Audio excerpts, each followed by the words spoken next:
In this video, I'm going to show you how to fix the problem Roblox this experience is restricted by your parental controls. So first, just go ahead and open up your Roblox account in any browsers that you have, and then just go to the cog or gear icon and then select the settings.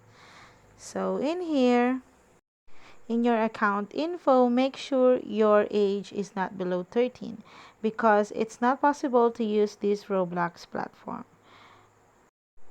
So if you are not below 13, just continue following this tutorial.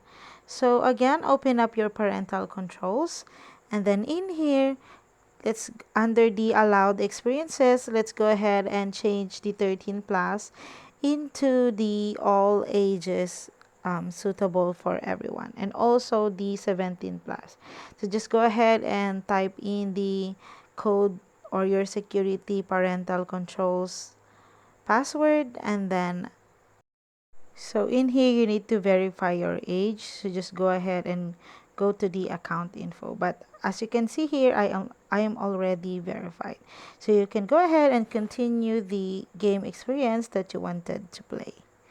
And that's it, guys. I hope you find this video helpful, and if you do, please don't forget to like and subscribe to my YouTube channel.